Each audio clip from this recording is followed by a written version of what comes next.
നസീസ് ആർക്കൈവ്സിൻ്റെ പുതിയൊരു വീഡിയോയിലേക്ക് എല്ലാവർക്കും സ്വാഗതം. എല്ലാവരും സുഖമായിട്ടിരിക്കുകയെന്ന് വിചാരിക്കുന്നു. അപ്പോൾ നമ്മുടെ ആഘോഷങ്ങളൊക്കെ കഴിഞ്ഞു അല്ലേ? ഈസ്റ്റർ കഴിഞ്ഞു, വിഷു കഴിഞ്ഞു, നമ്മുടെ പെരുന്നാൾ കഴിഞ്ഞു. അപ്പോൾ എല്ലാവരും ഫ്രീ ആയിട്ടിരിക്കുകയല്ലേ? നിങ്ങളുടെ നാട്ടിൽ എങ്ങനെയൊക്കെ ഉണ്ട്? മഴ ഉണ്ടോ? ഇന്ന നല്ല ചൂടേറ്റ സ്ട്രോങ് ആയിട്ട് വരുന്നുണ്ട്. ഇപ്പോൾ ഇവിടെ കുറേ ദിവസമായിട്ട് ഞങ്ങൾ മഴയ്ക്ക് കാത്തിരിക്കുക. ഞങ്ങൾ അയൽപ്രദേശത്തൊക്കെ മഴ പെയ്തു, ഞങ്ങളെ ഈ ഭാഗത്ത് മാത്രം മഴ പെയ്തിട്ടില്ല. അപ്പോൾ എന്താണെന്നറിയില്ല, ചൂട് ഓരോ ദിവസം കൂടുന്തോറും അങ്ങനെ കൂടിക്കൊണ്ടിരിക്കുകയാണ്. ഇന്ന് ഞാൻ ഇൻഡസ് വാലിൻ്റെ ഒരു പ്രൊഡക്റ്റ് ഞങ്ങൾക്ക് പരിചയപ്പെടുത്തുന്നുണ്ട് കേട്ടോ. ഇതാണ് കാസ്റ്റ് അയണിൻ്റെ വീഡിയോയിൽ ഞാൻ ദോശക്കല്ല് കാണിച്ചിട്ടില്ലേനു, അതേപോലത്തെ അടിപൊളി പ്രൊഡക്റ്റാണ് കേട്ടോ അത്. അപ്പോൾ ഞാൻ ഇതിൽ കുക്ക് ചെയ്യുന്നത് കാണിച്ചു തരാം, അതെങ്ങനെ ക്ലീൻ ചെയ്യേണ്ടതെന്ന് കാണിച്ചു തരാം, അങ്ങനത്തെ കുറച്ച് കാര്യങ്ങളൊക്കെ കാണിച്ചു തരാം കേട്ടോ. അപ്പോൾ ഇത് നിങ്ങൾ വാങ്ങുകയാണെങ്കിൽ 12% നിങ്ങൾക്ക് ഡിസ്കൗണ്ട് കിട്ടും കേട്ടോ. അപ്പം നസീസ് എന്നുള്ള ഒരു കൂപ്പൺ കോഡ് ഉപയോഗിക്കുകയാണെങ്കിൽ 12% നിങ്ങൾക്ക് ഡിസ്കൗണ്ട് കിട്ടും. പിന്നെ കൂടാതെ കമ്പനി തരുന്ന ഒരുപാട് ഡിസ്കൗണ്ടുകളും ഉണ്ട്. പിന്നെ എന്താ വെച്ചാൽ ഇത് വെച്ചാൽ നമ്മൾ തലമുറകളോളം നമുക്ക് ഉപയോഗിക്കാൻ പറ്റുന്ന ഒരു പാത്രം കണ്ടോ, എല്ലാ ഭാഗവും കണ്ടില്ലേ, നല്ല അടിപൊളിയായിട്ടുള്ള പ്രൊഡക്റ്റാണ് കേട്ടോ അത്. ഇതാകണം. ഇന്നത്തെ വീഡിയോയിൽ ഞാൻ ഈ ഒരു പാത്രത്തിൽ കറി വെക്കുന്നതും കാണിക്കുന്നുണ്ട്. ഒരു ബീഫിൻ്റെ കറിയാണ് കേട്ടോ വെക്കുന്നത്. പിന്നെ അതേപോലെ ഒരു ഡേ ഇൻ മൈ ലൈഫ് രാവിലത്തെ ഒരു വീഡിയോ ആണ്. അപ്പോൾ നിങ്ങളെല്ലാവരും എൻ്റെ വീഡിയോ കണ്ടിരിക്കുന്ന സപ്പോർട്ട് ചെയ്യണം. അപ്പോൾ നിങ്ങളുടെ അഭിപ്രായങ്ങൾ എന്ത് തന്നെ ആണെങ്കിലും കമൻറ്റ് ബോക്സിൽ അറിയിക്കാൻ മറന്നു വരുത്. ഇനി പോസിറ്റീവായാലും നെഗറ്റീവായാലും കുഴപ്പമില്ല കേട്ടോ. പിന്നെ അതേപോലെ തന്നെ വീഡിയോ കാണുമ്പോൾ ഫസ്റ്റ് തന്നെ ലൈക്ക് ചെയ്യാനും കൂടി മറക്കല്ലേ. ഈ ബോക്സിൽ എന്താണെന്ന് ഞാൻ കുറച്ച് കഴിഞ്ഞിട്ട് കാണിച്ചു തരാം കേട്ടോ.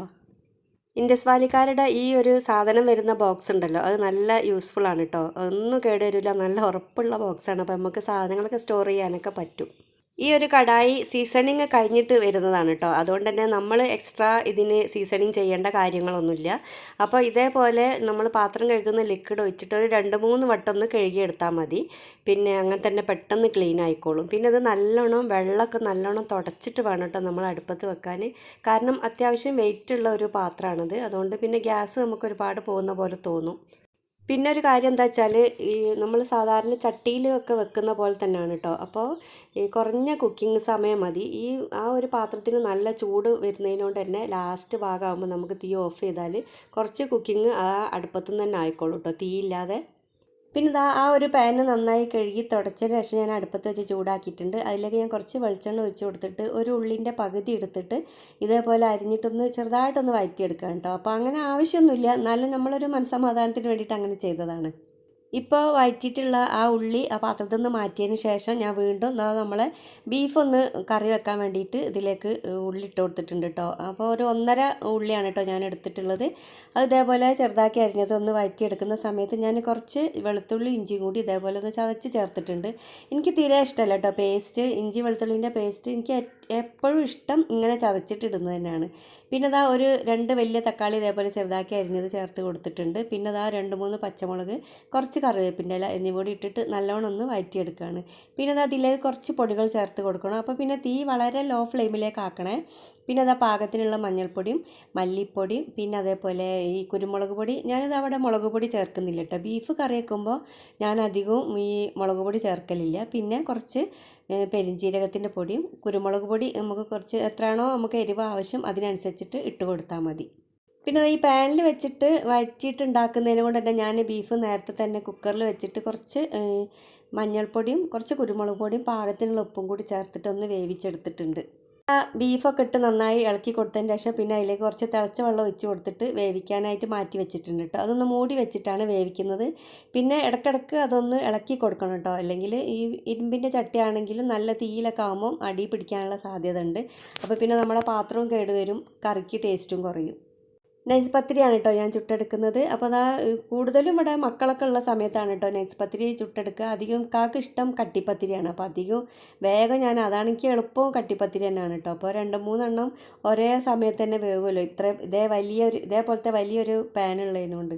നൈസ് പത്തിരിയും ബീഫ് കറീൻ്റെ മനുവിനാണ് കേട്ടോ ഇഷ്ടം. അപ്പോൾ ബാംഗ്ലൂരിൽ നിന്ന് വരുന്നതിന് മുന്നേ തന്നെ അവൻ പറയലുണ്ട്, അമ്മ നൈസ് പത്തിരി മതി കേട്ടോ രാവിലെ. അപ്പോൾ രാവിലെ ആണല്ലോ അവൻ അധികം എത്തുക, തലേന്ന് രാത്രി കയറിയാൽ രാവിലെ ആവും വീട്ടിലെത്തുമ്പോൾ. നമ്മൾ ഈ ബീഫ് കറി ആയാലും ചിക്കൻ കറി ആയാലും ഇങ്ങനെ വറ്റിച്ച് ഇങ്ങനെ കൂട്ടുമ്പോൾ നല്ലൊരു ടേസ്റ്റാണ് കേട്ടോ. അപ്പോൾ ഇത് തീരെ ഗ്രേവി ഇല്ലാത്ത രൂപത്തിലാണ് കേട്ടോ വെച്ചത്. ഇപ്പോൾ രാവിലത്തേക്ക് മാത്രമായിട്ട് കണക്കാക്കി വെച്ചാണ്. പിന്നെ ബാക്കി ഉണ്ടെങ്കിൽ എനിക്ക് ഉച്ചക്കും കൂടി ചോറിൻ്റെ കൂട്ടത്തിൽ കഴിക്കാമല്ലോ വിചാരിച്ചിട്ട്.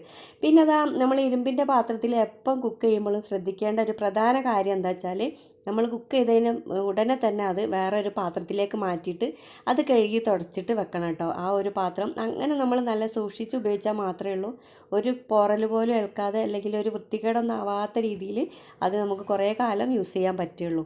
പിന്നെ ഇപ്പോൾ തുടങ്ങിയിട്ടുള്ളതാണ് കേട്ടോ. അപ്പോൾ നോമ്പ് കഴിഞ്ഞതിന് ശേഷം തീരെ ഹെൽത്തൊന്നും ശ്രദ്ധിക്കലില്ലല്ലോ. അപ്പോൾ അതുകൊണ്ട് തന്നെ ഒരു അരമണിക്കൂർ രാവിലെ ഇതേപോലത്തെ ഒരു എക്സസൈസ് ചെയ്യലുണ്ട് കേട്ടോ. അതാ നമ്മുടെ 13 സ്റ്റെപ്പ് ഉണ്ട് കേട്ടോ നമ്മളെ വീട്ടിൽ.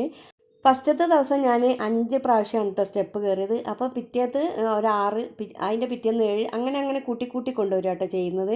അപ്പോൾ ഫസ്റ്റത്തെ ദിവസം നല്ല കിതപ്പൊക്കെ ഉണ്ട് കേട്ടോ. അപ്പോൾ വേദന അങ്ങനത്തെ പ്രശ്നങ്ങളൊന്നുമില്ല, പക്ഷേ നല്ല കിതപ്പുണ്ട് ഇങ്ങനെ സ്റ്റെപ്പ് കയറി ഇറങ്ങി കളിക്കുമ്പോൾ. വീട്ടിൻ്റെ ഉള്ളിൽ തന്നെ ആയതുകൊണ്ട് വേർത്തിട്ടൊന്നുമില്ല ഇനി. അപ്പോൾ എക്സസൈസൊക്കെ കഴിഞ്ഞതിന് ശേഷമാണ് കേട്ടോ ഭക്ഷണം കഴിച്ചത്. പെരുന്നാളിൻ്റെ പിറ്റേന്ന് ഉമ്മൻ്റെ അടുത്തേക്ക് പോയിട്ടുണ്ട്. ഇനി പിന്നെ വീടുണ്ടാക്കുന്ന സ്ഥലത്തേക്കും പോയിന്. അപ്പോൾ അതാ അവിടെ ഞങ്ങളെ ഈ നനയ്ക്കുന്ന സമയം കേട്ടോ ഞങ്ങൾ ചെല്ലുമ്പോൾ. അപ്പോൾ അതാ ഏകദേശം പടവിൻ്റെ കാര്യങ്ങളൊക്കെ കഴിയാനായിട്ടുണ്ട്. ഇപ്പോൾ ഒരു കൊല്ലത്തോളമായിട്ടോ തറക്കിട്ട് വെച്ചിട്ട്. പിന്നെ അതാ ഞങ്ങൾ ഉള്ളിലൊക്കെ ഒന്ന് കയറി നോക്കുകയാണ്. അപ്പോൾ തൽക്കാലം ഇപ്പോൾ ഇങ്ങനത്തെ ഈ ഒരു പണികളെ നടക്കുന്നുള്ളൂ. പിന്നെ വീട്ടിൽ പോയ സമയത്ത് അവിടെ നല്ലോണം അത്യാവശ്യത്തിന് ഒരു 5-6 തെങ്ങൊക്കെ ഉണ്ട് കേട്ടോ. അപ്പോൾ അതുകൊണ്ട് തന്നെ ഞാൻ എപ്പം പോകുമ്പോഴും അവിടെ നിന്ന് തേങ്ങ കൊണ്ടുവരലുണ്ട്. ഞാൻ അധികം പോകുന്ന സമയത്ത് ഒരു 10 തേങ്ങയൊക്കെ എടുക്കലുള്ളൂ. എനിക്കെന്തോ ഒരു മടി പോലെയാണ്. ഉമ്മ പൊളിച്ചെടുത്തോ എന്നൊക്കെ പറഞ്ഞാലും. പക്ഷെ അന്ന് എൻ്റെ ചെറിയ ആങ്ങൾ അവിടെ ഉള്ളതിനോണ്ട് തന്നെ ഓനുള്ളതിനോണ്ടാണ് കേട്ടോ അപ്പോൾ അത്രയും തേങ്ങ ഞാൻ കൊണ്ടുവന്ന്. അപ്പോൾ ഓൻ തന്നെ നിർബന്ധിച്ചിട്ട് എന്നെ തേങ്ങ പൊളിപ്പിച്ചിരിക്കുകയാണ്. പിന്നെ എന്താണെന്ന് വെച്ചാൽ ഒരു 10-25 തേങ്ങെങ്കിലും ഞാൻ അന്ന് കൊണ്ടുവന്നിട്ടുണ്ടാവും കേട്ടോ. അപ്പോൾ എനിക്ക് തന്നെ ഭയങ്കര സാധാരണ ഞാൻ 10 തേങ്ങയല്ലേ കൊണ്ടുവരല്. ഇവിടെ ആണെങ്കിൽ തേങ്ങയില്ല, തെങ്ങും ഇല്ലല്ലോ.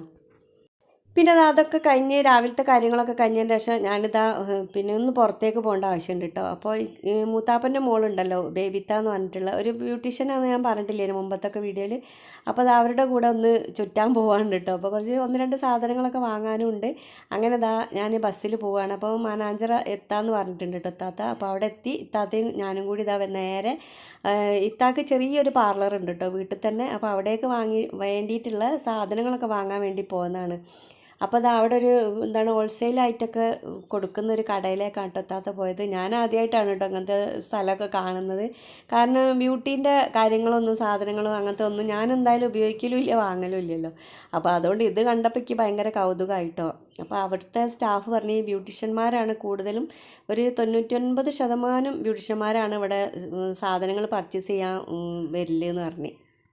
എല്ലാ ബ്യൂട്ടി പ്രൊഡക്റ്റുകളും ഇവിടെ നല്ല മിതമായ നിരക്കിലായിട്ട് ഹോൾസെയിൽ റേറ്റിനാണ് അവിടെ കിട്ടുന്നത്.